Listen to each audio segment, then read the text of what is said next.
저는 일단 유튜브 자료를 만들 때 되게 많이 써요.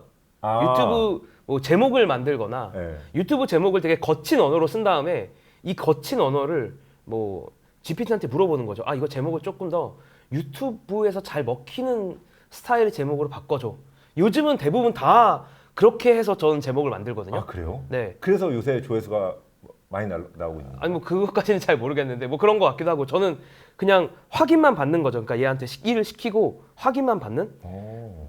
이게 저는 가장 최근에 좋았던 비유 중에 하나가 무한대 인턴이 있다고 생각하면 된다고. 그러니까 제가 일을 시킬 수 있는, 그러니까 제가 원래 하던 어떤 글을 쓰는 일이나 아니면 뭐 고민, 생각을 정리하는 일이라든가 이런 것들을 이제 잡일을 시킬 수 있는 인턴이 생긴 거예요. 그래서 저는 뭐 제목도 한번 네가 생각해봐. 그리고 전 썸네일도 요즘엔 다 인공지능으로 그리니까 썸네일 내가 그릴 건데 네가 한번 그려봐. 그럼 그 중에 얘는 그림을 제가 썸네일을 하나를 정하지만 그걸 정하기까지 그림을 수십 개를 보거든요. 파월이 뭐 이런 표정, 파월이 뭐 놀라는 표정을 그려봐. 파월이 뭐 충격받은 표정을 그려봐. 파월이 우는 표정을 그려봐. 이런 거를 예를 들면 시키거든요. 그러면은 얘가 그림을 이제 뭐 툴마다 다르긴 하지만 그림을 여러 개 그려요. 미드저니 같은 제가 쓰는 툴 같은 경우는 그림을 이제 여러 개 그린단 말이에요. 그럼 그 중에서 이제 고르는 거죠, 저는. 썸네일을 그렇게 많이 바꾸셨더라고요. 그래서 첫 번째 바꾼 게 제 기억엔 그 워렌 버핏이 화나 있는 거를 제일 처음 썼던 것 같아요. 맞죠? 맞아, 맞아. 그래서 나도 그걸 보고 앵그리 워렌 버핏을 되게 많이 해봤거든요. 저는 단테님 같은 그런 결과물이 잘 안 나와요. 아, 이게 결국에는 어떤 툴을 쓰느냐, 그러니까 두 가지 이슈가 있겠죠. 그러니까 어떤 툴을 쓰느냐. 예를 들면 이제 그 텍스트에서 이미지를 만들어낼 수 있는 인공지능 지금 서비스하는 업체들이 몇 군데가 있는데 뭐 그 중에 뭐 빙도 있는 거고 예를 들면 뭐 제가 쓰는 데는 미드저니를 저는 쓰고요. 그 유료죠, 미드저니가 이제 완전 유료로 바뀌었어요. 얼마 전까지는 무료도 있었는데 얼마예요? 미드저니도 한 달에 한 20불이었던 것 같아요. 다 보통 한 달에 한 20불씩 받더라고. 그 GPT도 한 달에 그 유료 버전이 20불이거든요. 저는 솔직히 이건 전혀 아깝지가 않은 게 제가 계속 지금 생각하고 있는 거 아마 많은 분들이 고민하시는 부분일 텐데 인공지능 시대에 뒤처지지 않으려면 인공지능 툴을 제일 잘 써야 돼요. 저는 그 생각이 지금도 너무 강하고, 그러니까 요즘에 뭐 일자리 없어진다 이런 얘기 되게 많잖아요. 저는 살아남으려면 인공지능 툴을 제일 잘 써야 되는데 인공지능 툴을 제일 잘 쓰는 방법은 그냥 제일 많이 쓰는 거예요, 일단. 그래서 제가 생존하기 위해, 제가 지식 노동자로서 이 시대에서 생존하기 위해서 지금 가장 먼저 나온 툴들을 최대한 많이 써보려고 해요. 이 느낌이 마치 뭐냐면 제가 예전에 스마트폰 쓰기 전에 PDA도 써보고 그런 크고 작은 디바이스들을 많이 써봤거든요. 그렇기 때문에 스마트폰 시대가 왔을 때 그래도 조금 더 빨리 적응할 수 있었던 것 같아요. 그런 마음으로 지금 저는 하고 있어요. 인공지능 툴을 내가 빨리 적응해야 된다. 그러면은 조금 더 현실성 있게 감을 잡으려면 지금 단테님이 생각했을 땐 이 인공지능이 지금처럼 계속 발전하다 보면 어떤 직업이 점차 줄어들거나 사라질 것 같아요? 그 직업이 대체되는 거잖아요, 이 인공지능은. 사라지는 거 일단 디자이너가 사라지죠. 디자이너? 네. 이제 조금 있으면 어느 정도가 될 거냐면 지금은 이제 그 정도까지는 안 되는데 그냥 유튜브 썸네일 만들어줘 하면 유튜브 썸네일 나올 거예요, 아마. 네, 그거는 뭐 너무 쉬운 일이야. 그러니까 지금은 이제 유튜브에 최적화돼서 그 트레이닝을 안 받다 보니까 이 알고리즘이, 그러니까 이 인공지능이 유튜브 썸네일을 만드는 기능에 최적화돼서 트레이닝을 받지 않았다 보니까 지금은 저는 유튜브 썸네일을 만들 때는 이제 기능적으로 만들어서 그거를 조합을 하는데 그럴 일도 아마 없을 거다, 조금 있으면. 제가 원하는 유튜브 썸네일 그냥 만들어 달라고 하면 유튜브 썸네일 그냥 뭐 한 20개 만들어 줄 것 같아요.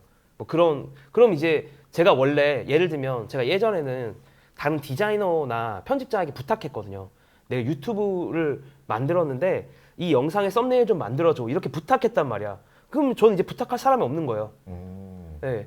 그리고 그래서 뭐 이거는 지금 제가 유튜브 썸네일만 예를 들었는데 사실 뭐 IT 회사나 뭐 그 외에 다양한 회사들에서 뭐 포스터를 만드는 경우도 있을 거고 뭐 어떤 버튼을 UI UX 디자인이라고 하죠. 어떤 버튼을 디자인해야 되는 경우들도 있는데 이제 그런 경우도 필요가 없어.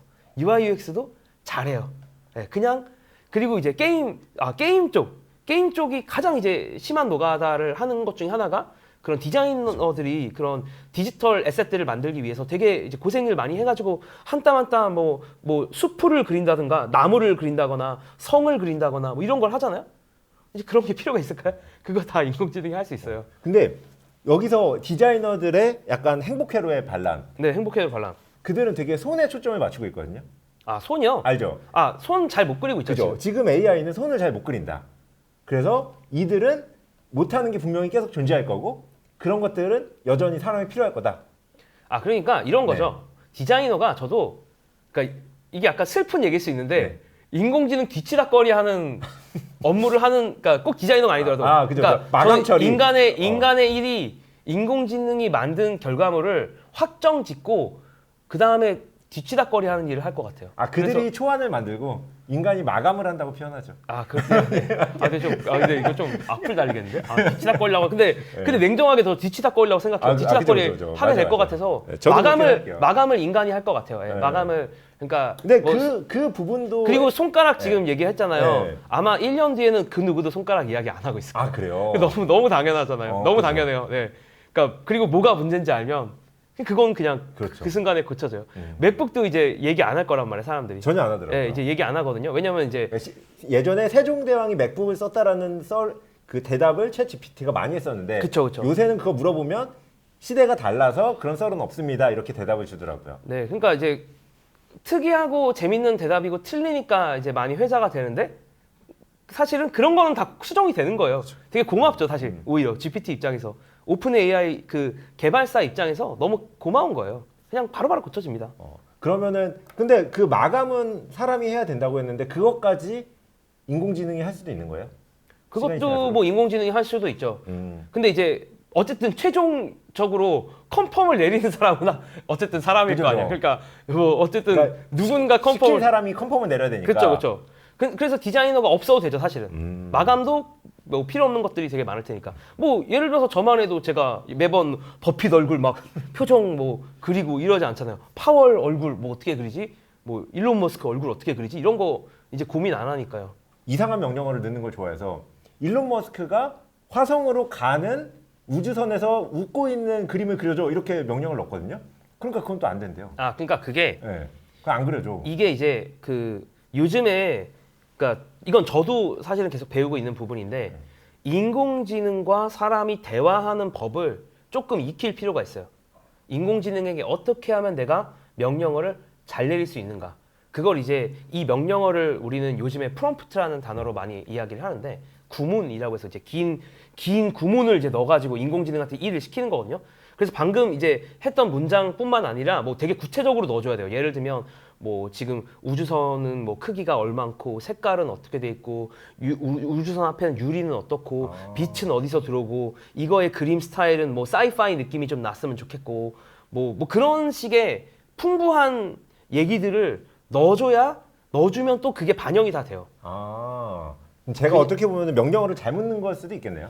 근데 지금의 툴들이 한계일 수도 있고 네. 인공지능 툴들이 한계일 수도 있고 명령어를 아직은 조금 잘 못 넣은 건데 이런 것들도 저는 점점 더 좋아지겠죠. 그럼 디자이너 말고는 또 뭐가 있어요? 없어질 지금. 글 쓰는 사람 뭐 글 쓰는 아니면 기자, 기자, 네, 글 쓰는 사람 기자 뭐 컨텐츠 만드는 사람들 이런 사람들이 좀 유튜버? 위험하죠. 유튜버도 위험하죠. 아, 그래요? 유튜버 저는 되게 위험하다고 생각해요. 기자는 왜 없어져요? 아, 기자는 이해가 가요. 기자는 어쨌든 기자는 그냥 이거죠. 어떤 예를 들면 금융 쪽 기사들은 되게 외신을 그대로 번역해서 요약하는 경우가 많거든요. 그 외신조차도 그냥 지표를 풀어서 말하는 외신들이 많죠. 그렇죠. 네. 근데 그 외신도 예를 들면 뭐 CPI가 얼마 나왔어. 예를 들면 뭐 물가 지표가 얼마 나왔어. 그러면은 그거 보자마자 그냥 기사를 쓸 수 있거든요, 사실. 스포츠 뭐 예를 들면 그죠. 스포츠 기사 쓰면 되거든요. 그러니까 뭐 9회 말 투아웃에 뭐 홈런을 쳤어. 그러면 9회 말 투아웃에 홈런을 쳤다. 사실 제가 알기로는 이미 이런 류의 뉴스들은 꽤 많이 영어건 한글이건 자동으로 만들어지는 걸로 알고 있어요. 그죠. 근데 조금 더 딥한 내용들도 충분히 가능할 거다. 그렇기 때문에 뭐 기자가 역시 또 그러니까 기자가 뭐 다 없어진다 이건 아닌데 기자라는 직업은 엄청나게 많은 영향을 받겠죠. 그럼 작가는요, 작가? 작가도 비슷해요. 작가가 보면은 이제 우리가 미드나 그러니까 이게 진짜 1인 작가도 있지만 작가도 뭐 더 잘 아시겠지만 컨텐츠 회사들이나 이런 데를 보면 작가가 팀으로도 많이 이제 하거든요. 그러니까 메인 작가가 있고 일종의 서브 작가라고 해야 될까요? 이제 밑에서 그 작가가 시키는 디테일한 것들을 이제 글로 써오는 애들이 있어요. 시키면은 아니면 뭐 자료 조사를 한다거나 일단은 이제 서브 작가들이 싹 다 위험해지죠. 왜냐면 적어도 서브 작가는 다 인공지능으로 대체가 되겠네요. 대체가 될 수 있죠. 적어도 자료 조사는 인공지능을 따라하기 쉽지 않을 테니까. 그렇죠. 자료조사도 자료조사고요. 예를 들면 초안 작성. 뭐 초안 작성 아니면 뭐 이제 캐릭터를 다 설정을 해줄 수 있잖아. 아. 그러니까 아이언맨이 지금까지 한 얘기를 예를 들면 아이언맨이 제가 다음 마블 영화를 만드는데 뭐 아이언맨이 다시 나타난다고 칩시다. 아이언맨이 지금까지 했던 말을 다 집어넣고 인공지능한테 너는 아이언맨인데 너는 이런 상황에서 뭐라고 말할 거야? 아. 라고 하면 돼요. 아, 그럼 그 아이언맨의 상황에 맞는 그 아이언맨이 했을 법한 대사가 나오는구나. 그렇죠.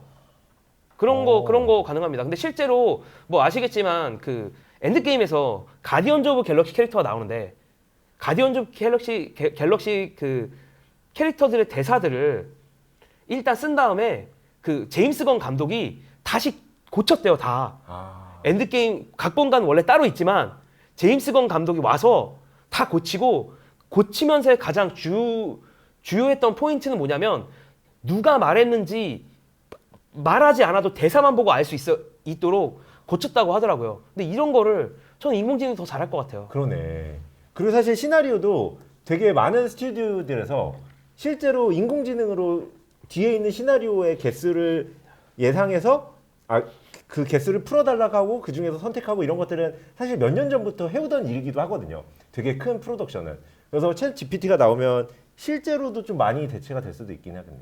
저는 작가나 글 쓰는 거 다 대체되고 뭐 제가 예를 들어서 그 예를 들면 뭐 영어 그러니까 언어 번역가 아, 번역가. 번역가도 너무 위험하죠. 그죠. 왜냐면은 이제 요즘에 뭐 딥L이라는 서비스를 써보신 분들은 아시겠지만 번역 수준이 이제 너무 좋아져서 번역이 정말 필요 없기도 하거니와 또 제가 예를 들면 예전에는 우리가 뭐 저 어렸을 때 뭐 논문 같은 걸 쓰면은 외국 학회에다 논문을 쓰면은요 제가 이제 되게 1차원적인 초딩스러운 영어를 쓴 다음에 그거를 이제 첨삭을 받거든요.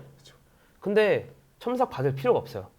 그냥 내가 쓸 초딩스럽게 문장 쓴 다음에 이거를 논문 내가 학회에다가 이걸 쓸 거야. 그거에 맞게 바꿔줘라고 하면 되게 학회에 맞는 문장으로 싹 다 바뀌어요. 이제 그런 게 지금도 돼요. 이거는 지금 제가 말한 거는 지금도 돼요. 물론 뭐 아예 실수가 없진 않아. 않을 수도 있겠죠. 근데 어지간히 돼요. 그냥 나는 확인만 해서 검토만 하면 돼요. 그래서 이제 언어의 장벽은 저는 거의는 그러니까 글 쓰고 있는 언어의 장벽은 거의 이제 무너져 가지 않았나? 뭐 실시간으로 뭐 이렇게 하는 것까지는 모르겠지만 실시간 대화는 아니어도 그냥 보고 듣고 번역하고 이 정도는 네. 약간 네. 시간차가 존재하면 충분히 가능할 거다. 네, 이미 제가 그걸 다 느끼고 있고. 또 뭐 있어요?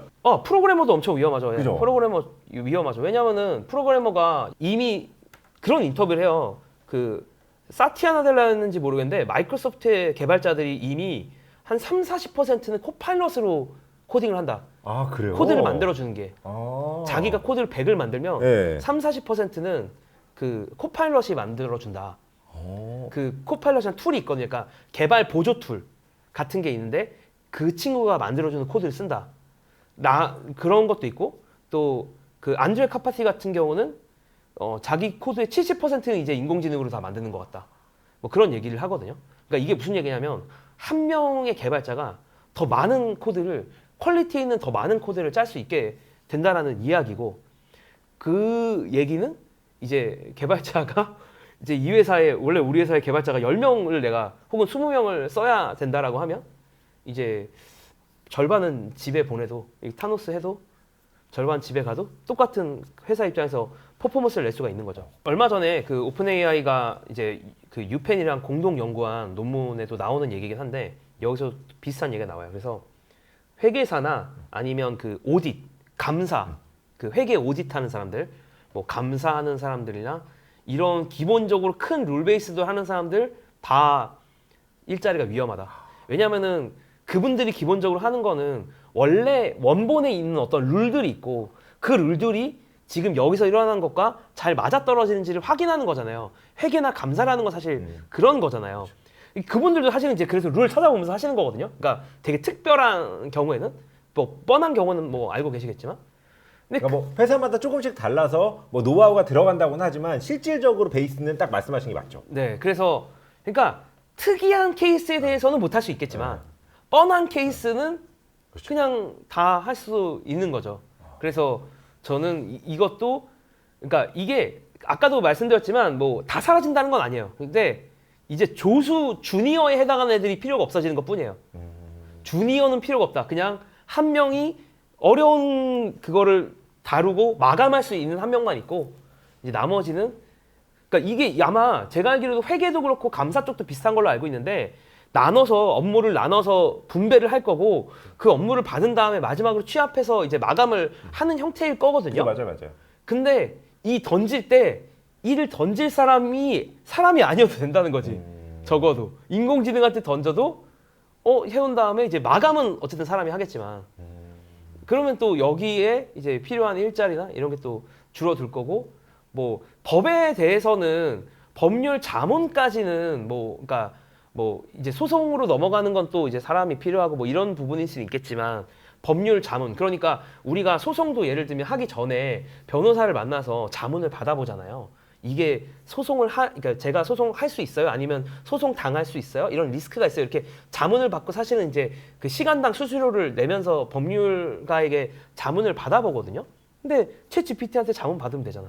근데 저는 이제 이런 생각을 할 때마다 항상 이렇게 딱 구분을 짓고 싶은 게 뭐냐면 트렌드를 잘 쫓아다니시는 분들을 보면 그 트렌드가 성장할 때마다 이 성장할 트렌드로 나올 미래에 대해서 항상 너무 확신차게 얘기하거든요. 무슨 말인지 알죠? 맞아요. 예, 비트코인도 그랬고 웹3도 그렇고 NFT도 그렇고 뭐 어느 정도 말하신 만큼 성장하는 부분도 있었고 그만큼 안 되기도 했지만 말한 부분은 지금 성장한 부분보다 몇십 배, 몇백 배 더 큰 미래를 항상 염두에 두고 얘기를 했거든요. 맞아요. 그래서 이렇게 미래지향적인 분들이 말할 때마다 아 이걸 내가 몇 %까지 걸러들여야 되나.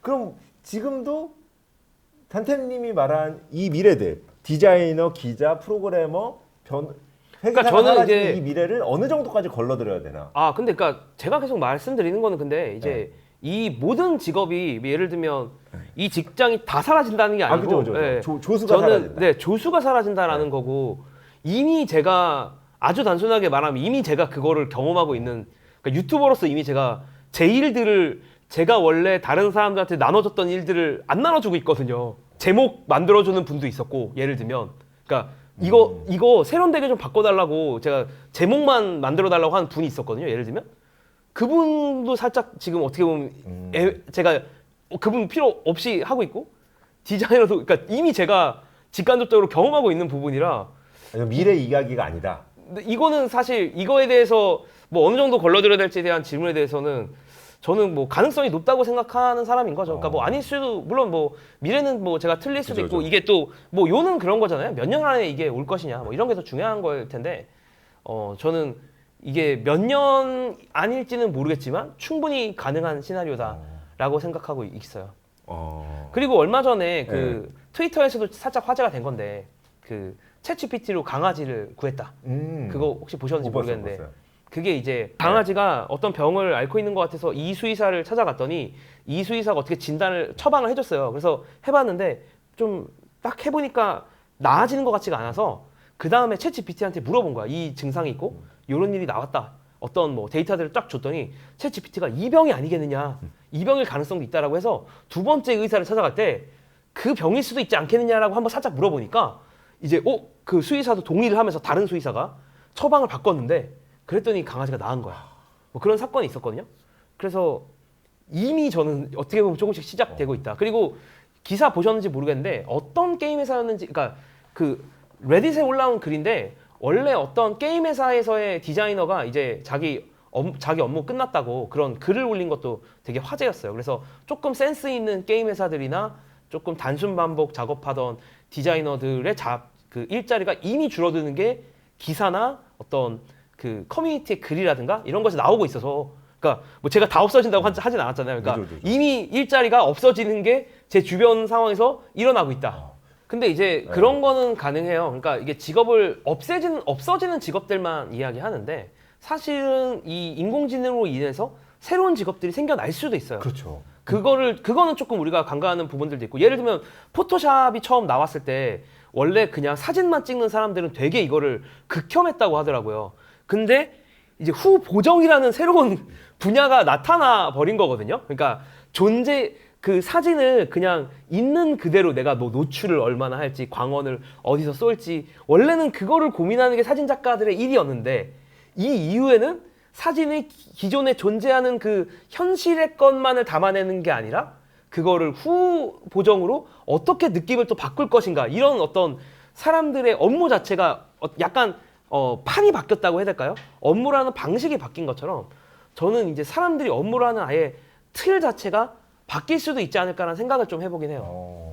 근데 그거를 지금 예상하기는 조금 어려운 부분들도 있어요. 예를 들면 우리 20년 전에 인스타그램 인플루언서나 유튜버라는 게 직업이 될 수 있을 거라고 생각했을까요? 말도 안 됐죠. 유튜버가 처음 출시되거나 인스타그램이 처음 출시됐을 때 혹은 뭐 1년, 2년 이후에도 사람들이 저는 그 생각을 못했을 거라고 생각하거든요. 그러니까 새로운 플랫폼이나 새로운 기술들은 새로운 직업들을 만들어내요. 근데 그거를 지금 극초기에, 아직도 저는 인공지능이 초기라고 생각하는데, 초기인 입장에서는 사실 새로운 직업을 예상하기는 너무 힘들지만 새로운 직업들이 분명히 나타날 거라고 저는 생각은 해요.